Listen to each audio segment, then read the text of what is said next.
आपण घातांक या विषयाची माहिती पाहणार आहोत.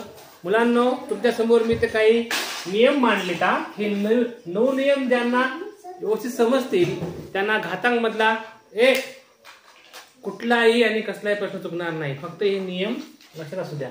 आता बघा, जो नियम आहे पहिला, कोणत्याही संख्येचा 0वा घात म्हणजे ती 1 आहे. कोणत्याही संख्येचा 0वा घात काय असते, त्याचं उत्तर 1च असते. आता तुम्ही कोणती संख्या घ्या, उदाहरणार्थ आपण घेऊया 1 चा 0वा घात 1च येणार, 10 चा 0वा घात उत्तर 1च येणार, 100 चा 0वा घात घ्या उत्तर 1च येणार. म्हणजे कोणत्याही संख्येचा 0 घात ते उत्तर काय येणार, 1च येणार. हा झाला पहिला नियम. आता दुसरा नियम पहा.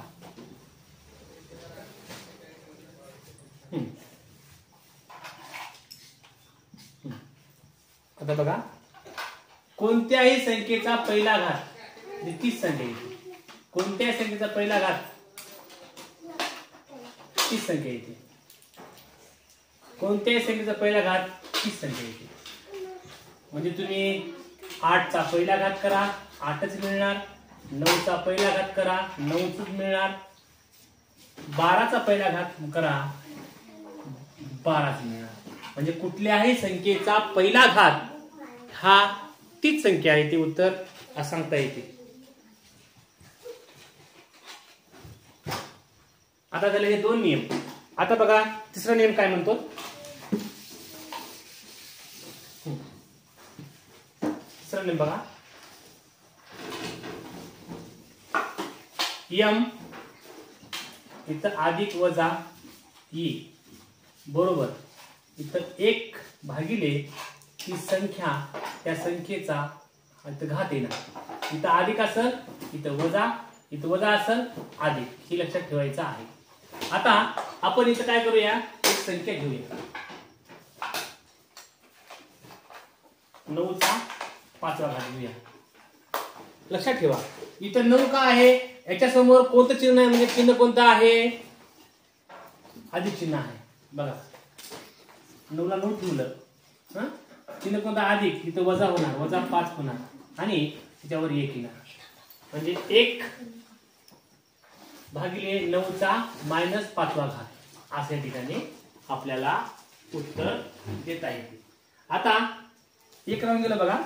आता आपल्याला बघा हा 9 म्हणजे काय आहे, तर 9 म्हणजे हा पाया असतो आणि 5 म्हणजे काय आहे, हा घातांक आहे.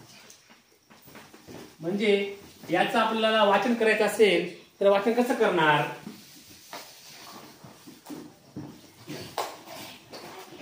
नऊचा घातांक 5 असं याचं वाचन करतात. कळलं काय? म्हणजे हे आपण आतापर्यंत हे इथपर्यंत पाहत आहोत. आता इथं समजा ही संख्या समजा या ठिकाणी अशी असेल, कशी, 9 चा घातांक -5 असेल तर याचं उत्तर काय येईल मुलांनो, 1 भागिले 9 चा 5वा घात येईल. इथं मायनस आहे, इथं अधिक होणार, इथं चिन्ह मात्र बदलणार, हे तुम्हाला लक्षात असू द्या. आता यानंतर 1 ही संख्या आहे, 1 ही संख्या आहे, 1 या संख्येचा किती वाही तुम्ही घात लिहा. 1 चा पहिला घात उत्तर 1च येणार, 1 चा दुसरा घात घ्या उत्तर 1च येणार, 1 चा 8वा घात घ्या उत्तर 1च येणार, 1 चा 25वा घात घ्या उत्तर 1च येणार, 1 चा 100वा घात घ्या उत्तर 1च येणार.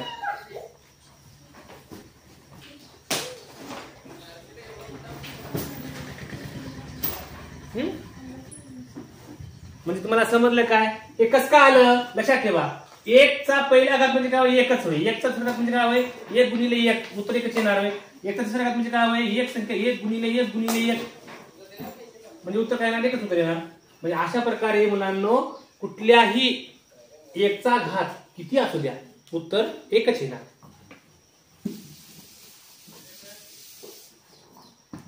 आता या ठिकाणी हे झालं. आता बघा a चा m घात कंस 1 आणि या कंसाचा n घात जेव्हा असा असते मुलांनो, या दोघांच्या मध्ये गुणाकार होतो म्हणजे उत्तर काय येणार 1 m गुणिले n येणार. आता आपण एखादी संख्या घेऊया. उदाहरण संख्या घेणार 5 चा दुसरा घात कंस बंद कंसांचा तिसरा घात. उत्तर काय येणार मग 5. 2 गुणिले 3 येणार. 5 3 दोन्ही हे 6 येणार. लक्षात ठेवा कंस असेल इथं वर्ग आहे किंवा काय सुद्धा वर्ग असू द्या घन असू द्या काय असू द्या आणि कंसाच्या बाहेर संख्या असेल तर ही संख्या त्या संख्येला गुणाकारामध्ये असते. म्हणजे ह्या घाताचा आणि या घाताचा या ठिकाणी गुणाकार होतो हे तुम्हाला समजणं आवश्यक आहे. समजाले समोर बघ रे.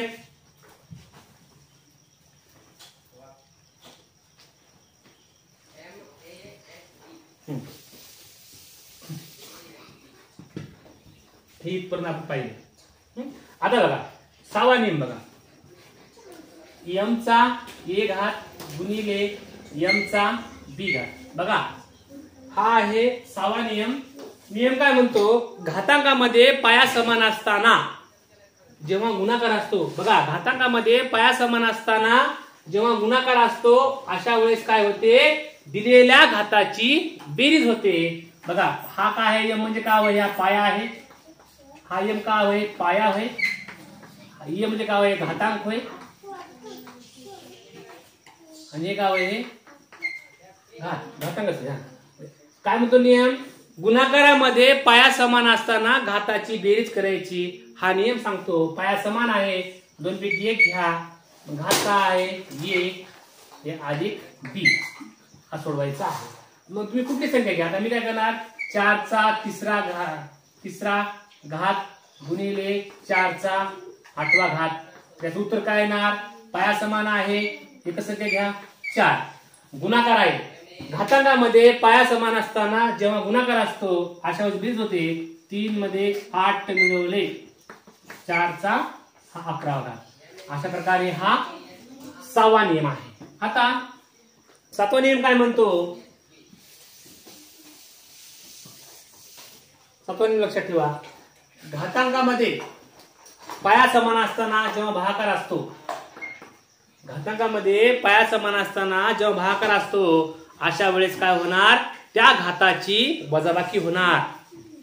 आता बघा m तर a घात भागिले m चा b घात असा असेल तर काय होणार इथं याची वजाबाकी होणार.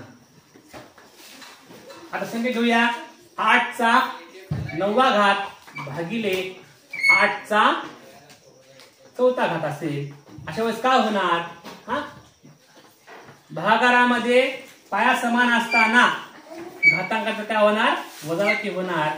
मग काय होणार 9 मधून 4 गेले 8 चा 5वा घात होणार. हा पण नियम झाला. आता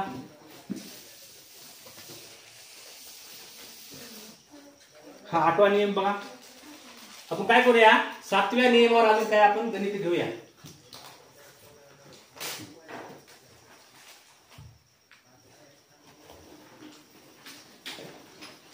आता हे गणित घेतो मी.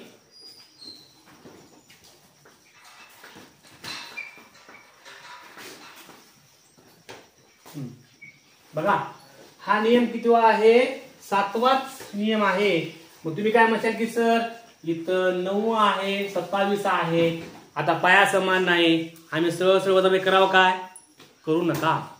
तुम्हाला याचा पाया समान करून घ्यावा लागतो.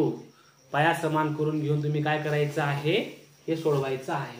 मग आपण काय करतो गणितामध्ये आपल्याला ते कळलं पाहिजे कोणत्या ठिकाणी कोणती संख्या घेतोय. म्हणून तुम्हाला मुलांनो हे शिकवण्याच्या पूर्वी तुम्हाला आम्ही वर्गमूळ घन आणि घनमूळ व्यवस्थित शिकवलेला आहे. त्या अनुषंगाने आपल्याला सोडवायचं आहे. आता आपल्याला माहित आहे आता आपल्याला सोडवायचं आहे कसं सोडवणार. मग मला माहित आहे 3 चा वर्ग 9 आहे आणि 3 चा घन आहे 27. हे दोन तुम्हाला माहित असावं लागतात तर त्याची ऍडजस्टमेंट होती. मी काय करणार मग या ठिकाणी काय करणार मी 3 चा वर्ग 9 आला काय 9 पुन्हा काय करायचं या कंसाचा 5वा घात भागिले आता 27 आहे 27 काय होय 3 चा घन आणि याचा काय आहे वर्ग आहे. तुम्हाला मी शिकवलंय असं जेव्हा कंस असतो इथं काय असतो गुणाकार असतो. काय येणार उत्तर 3 5 दुनी 10 भागाकार मध्ये 3 3 दुनी 6 झाला पाया समान. बघा भागाकारामध्ये जेव्हा पाया समान असतो अशा वेळेस घाताची वजाबाकी करतात. इथं पाया समान नव्हता, मी या ठिकाणी पाया समान केलेला आहे. बघा इथं 3 3 आणलेला आहे. आता वजाबाकी करतो मी 3 3 चा 10वा घात मधून 6वा घात वजा केला तर 3 चा 64. अशा प्रकारे मुलांनो 7वा नियम असो की 8वा नियम असो, 7वा नियम असो की 6वा नियम असो, जर पाया समान नसेल तर तुम्ही वर्ग वर्गमूळ आणि घन घनमूळ याचा आधार घेऊन तुम्ही ते पाया समान करून घ्या आणि अशा प्रकारे सोडवा. हे तुम्ही जेव्हा सराव करशाल हे काय असं एवढं अवघड नाही. आता 8वा नियम पाहूया. m गुणिले n याचा कुठला तरी घात आहे, समजा बी घात आहे. उदाहरण असं घेऊया आपण 8 गुणिले 4 याचा घात 3 आहे. याचा अर्थ काय होते याचा अर्थ काय होते की हा 3 याचा पण घात आहे, हा 3 याचा पण घात आहे, म्हणजे 8 चा तिसरा घात गुणिले 4 चा तिसरा घात अशी याची मांडणी होते. असा हा 8 नंबरचा नियम आहे. मग तुम्हाला पुन्हा माहित आहे, मग इथं काय करायचं पुन्हा हे दोघांचे काय पाया समान नाही, पाया समान करून घ्यायचं. कसं समान करणार पहिलं बघा.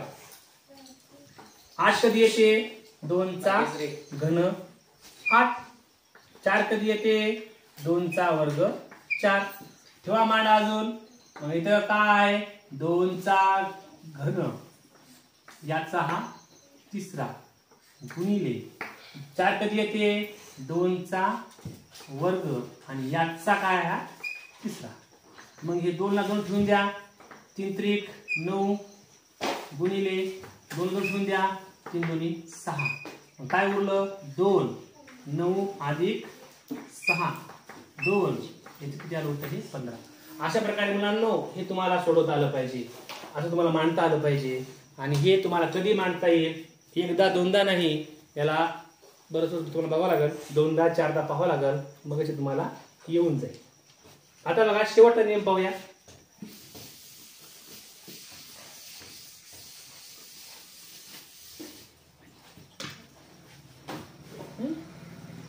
m भागिले n असेल याचा घात b आहे समजा. उदाहरण घेऊया आपण 8 चा 8 भागिले 4 आहे आणि याचा वर्ग 2 आहे समजा. याचा अर्थ काय होते की हा इथं पण आहे, हा इथं पण आहे, म्हणजे 8 चा दुसरा घात भागिले 4 चा दुसरा घात. जर तुम्हाला वाटलं यापुढे आपल्याला सोडायचे तर सोडता येते. हे सारखे नाही दोघांचे पाये. आपल्याला माहित आहे 8 कधी येते 2 चा घन 8 आहे, 4 कधी येते 2 चा वर्ग 4 आहे. मांडा मग गेला 2 चा घन म्हणजे 8 त्याचा वर्ग असा भागाकार. मग हे 4 कधी येते 2 चा वर्ग आणि हे 2. मांडा आहे 3 दोन्ही 6 भागाकारामध्ये 2 दोन्ही 4.